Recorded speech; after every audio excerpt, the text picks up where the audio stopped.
বৃষ্টি এসে বুঝিয়ে দেয় ঘরের চালের ছিদ্র কোথায়, আর বিপদ এসে চিনিয়ে দেয় আপনার আপনজনেরা কোথায়। আমি আর কিছু শিখি বা না শিখি, তবে একটা জিনিস খুব ভালোভাবে শিখেছি, চাইলেই কারো আপন হওয়া যায় না। টাকা পয়সাকে বানানো হয়েছিল ব্যবহার করার জন্য, আর মানুষকে সৃষ্টি করা হয়েছিল ভালোবাসার জন্য। অথচ মানুষ টাকাকে ভালোবাসে আর মানুষকে ব্যবহার করে।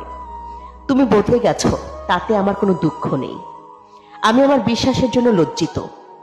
মিশুক হয়ে বুঝলাম নিজের আত্মসম্মান থাকা দরকার। সহজে সবার সাথে মিশলে মানুষ সস্তা ভাবে। যদি কখনো বুঝতে পারেন কারো লাইফে থাকা আর না থাকা একই ব্যাপার, তাহলে সেখান থেকে সরে আসাটা আপনার জন্য ভালো। কারো পছন্দ হওয়াটা সহজ, কিন্তু সারা জীবন কারো পছন্দ হয়ে থাকাটা খুব কঠিন। হ্যাঁ, আমি একা থাকতে পছন্দ করি। সময়ের সাথে সাথে আমি মানুষ চিনতে শিখে গেছি। একসময় যাদেরকে নিজের কাছের মনে করতাম, তারাই বুঝিয়ে দিয়েছে যে কাছের বলতে কেউ হয় না। কাছের মানুষগুলোই বেশি আঘাত করে, তাই এখন আর কারো সাথে বেশি মেলামেশা করার ইচ্ছে করে না। যতটুকু প্রয়োজন শুধু ততটুকুই। সবাই বলে সময় গেলে সম্পর্ক বাঁচে।